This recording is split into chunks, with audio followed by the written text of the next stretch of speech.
Daniel here, and this is my Chinese Grand Prix race roundup. Apologies for not being able to get a video after qualifying and before the race last night. I apologise for that if anyone was looking forward to that. So here's the race roundup of today and the whole weekend. We'll start with practice. FP1, 2 and 3 on Friday and Saturday, and the Mercedes were basically dominant all throughout. It really gave a stamp on what they could perform in the weekend. Hamilton and Rosberg really pushing the Mercedes to the limit, just like this time last year in China.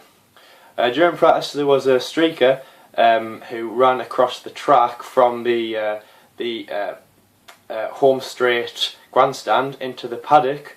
And the quote that he said to the stewards was, "I have a ticket, I want a car."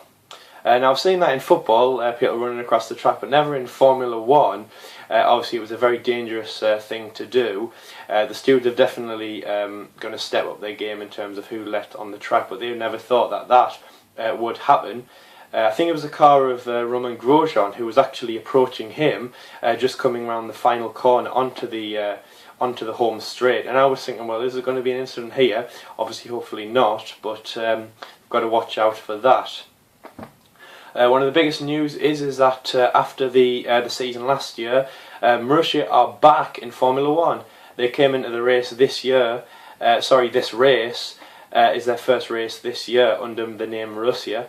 The two drivers, 19th and 20th, just came in out of Q1 under the 107% rule, so they qualified. Had a decent race, I'd say.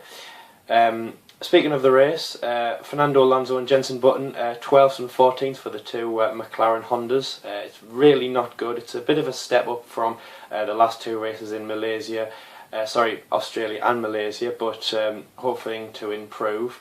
Jenson Button has always had this philosophy that they can always improve through the race, and just if they don't win in Australia, it doesn't mean that they'll be out for the whole season. Hopefully they do step up the game. McLaren are a fantastic team. They've had great success in the past. Their legacy from the 1980s and 1990s and even the early 2000s was fantastic. And they've had a disappointing couple of years with drivers after the departure of Lewis Hamilton with Checo and Kevin Magnussen. Let's hope, especially with the double world champion Fernando Alonso in the team right now, let's hope they can definitely step up the game. That would be something fantastic to see. The race today was, or this morning, GMT time, was very, very good, very fun to watch. Sebastian Vettel was definitely someone who I was supporting in the race at the moment. Malaysia was a fantastic race for Sebastian. It was pulled out of the hat, out of the blue. I never thought he could have done something like that so far early in the season. He's only done, at that point, that was his second race with Ferrari, and he won the race anyway, so I was backing him. He finished third at the moment, 2.9 seconds behind Lewis Hamilton. One of the big things was that Nico Rosberg, who came second, was criticising Hamilton and wasn't very happy after the race. He was saying that Lewis was holding him up, driving too slowly, which kind of moved him back into the clutches of Sebastian Vettel. So he was battling to keep second place when that shouldn't have been a fight. The Mercedes should have basically broke away from Sebastian. Nico Rosberg was, I think it was a full second ahead of Sebastian, but still it should have been an easier race for Nico. I mean, my view is there's nothing there. Maybe he was just not happy that he couldn't get the win and that Lewis drove away to victory, but I don't think there was anything there. Jenson collided with Pastor Maldonado, which got Jenson a 5-second stop-go penalty. It was obviously very unfortunate, but I can't think you can hold that to that the McLaren would have succeeded without that collision.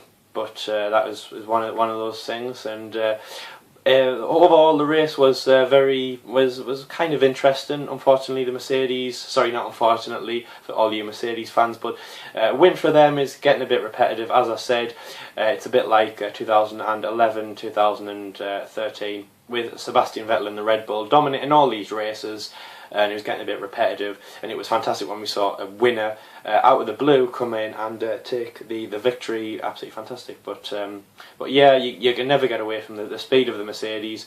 Lewis Hamilton back on his winning form, and in Bahrain, I think I think Mercedes dominated in Bahrain and maybe the whole season. This time last year, or Bahrain last year, I remember the two Mercedes, that's when they really got their claws out in a way.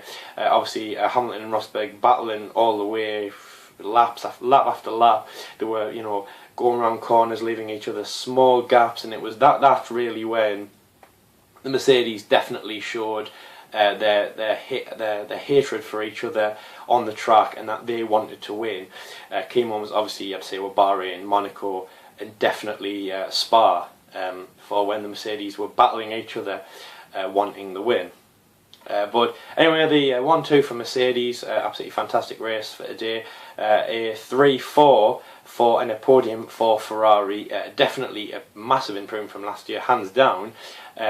Even at Malaysia, when their first win of the season, was a definite improvement from last year. I was hoping that Fernando Alonso, again, as I said on my video on Thursday, Fernando Alonso's win in China was fantastic. That would have been great to see, but again, Hondas aren't up to scratch at the moment. But it was a great win by Lewis Hamilton in a fantastic race. I am looking forward to Bahrain. Again, I'd like to hope you'd follow the season with myself, Forever Formula. Please like this video, subscribe, and also like my Facebook page.